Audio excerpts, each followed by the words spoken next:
آیت اللہ العظمی صافی گل پائگانی کا نidhan، supreme leader آیت اللہ خامنائی کا شوق سندیش۔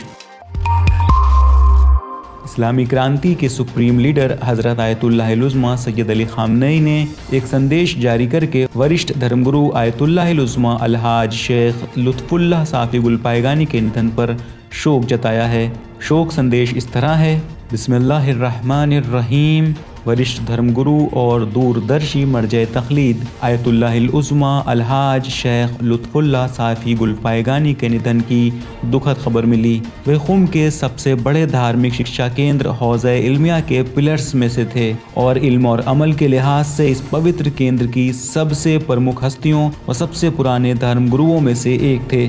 وہ مرحوم آیت اللہ بروجردی کے سمے میں اس مہان گرو کے سب سے اہم ششیوں میں سے ایک تھے۔ مرحوم آیت اللہ سید محمد رضا گل پائگانی کے سمے میں ان کے ساتھی اور گیان کے میدان میں ان کے صلاحکار، اور امام خمینی کے سمے میں ان کے وشوست لوگوں میں شمار ہوتے تھے۔ مرحوم برسوں تک سنویدھان کی نریکشک پریشد کے مکھیہ استمبھ سمجھے جاتے تھے اور اس کے بعد بھی ہمیشہ انقلاب و دیش کے معاملوں کے بارے میں ہمدردی اور ذمہ داری سے بات کرتے تھے۔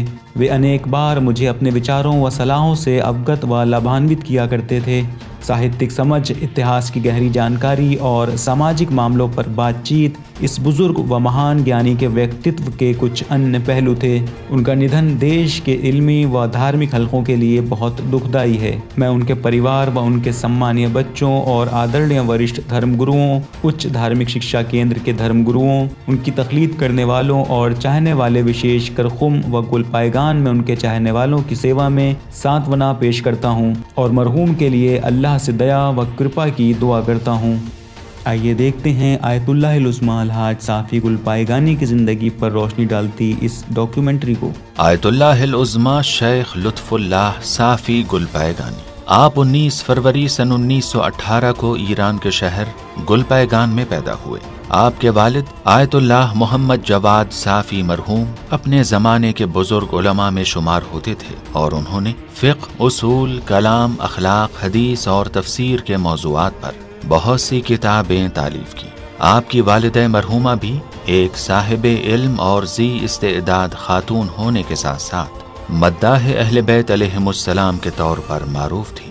مرحوم آیت اللہ صافی نے ادبیات، کلام، تفسیر، حدیث، فقہ اور اصول کی ابتدائی تعلیم اپنے ہی وطن گل پائگان میں قطب کے نام سے معروف جلیل القدر عالم دین سے حاصل کی اور پھر اپنے والد محترم کے پاس تعلیم و تزکیے میں مصروف رہے۔ سن 1360 ہجری میں قم المقدس میں اعلیٰ تعلیم کے لیے تشریف لے گئے۔ اس زمانے کے بزرگ علماء اور مراجع کرام سے کسب فیض کرنے کے ساتھ ساتھ اپنی علمی تحقیقات میں بھی مشغول رہے اور کچھ عرصہ نجف اشرف میں امیر المؤمنین حضرت علی علیہ السلام کے جوار میں رہ کر بھی خود کو علم و فضل سے آراستہ کیا۔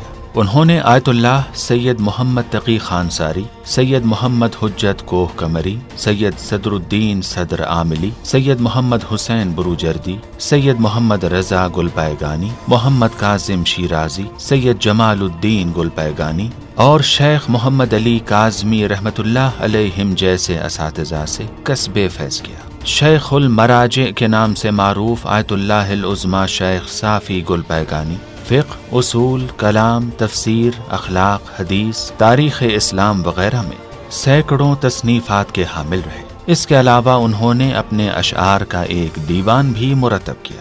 مرحوم آیت اللہ العظمی صافی گل پائگانی نے مہدویت و انتظار کے موضوع پر نہایت اہم کتابیں تحریر کر کے ان موضوعات کے حوالے سے بہت سے شبہات کا تحقیقی جواب دیا۔ ان کی شخصیت میں امام زمانہ علیہ السلام سے عشق و محبت کا عنصر ایک نمایاں حیثیت کا حامل تھا، جس کے تحت انہوں نے آپ سے متعلق اہم ترین کتابیں تالیف کی۔ منتخب الاثر فی الامام الثانی عشر، امامت و مہدویت، العقیدہ، المہدویت، نوید امن و امان، اصالت مہدویت، انتظار عامل مقاومت و حرکت، فروغ ولایت در دعائے ندبہ، وابستگی جہان بے امام زمان، معرفت حجت خدا اور شرح دعائے اللہم عرفنی نفسک۔ یہ وہ کتابیں ہیں جن کا شمار مہدویت کے باب میں تالیف ہونے والی گراں قدر کتابوں میں ہوتا ہے۔ آیت اللہ العظمیٰ شیخ صافی گلپیگانی امام خمینی رحمۃ اللہ علیہ کی قیادت میں رونما ہونے والے اسلامی انقلاب کی خدمت و تحفظ میں بھی پیش رہے اور ایران کی گارجین کونسل کے فقہاء میں شمولیت کے علاوہ مختلف اہم عہدوں پر بھی فائز رہے۔ اس کے علاوہ وہ قائد انقلاب اسلامی آیت اللہ العظمیٰ سید علی خامنئی کے بھی مخلص حامی تھے اور ان سے خاص عقیدت رکھنے کے ساتھ ساتھ ان کے فرامین و ہدایات کے مطابق عمل کرنے پر بہت تاکید فرماتے۔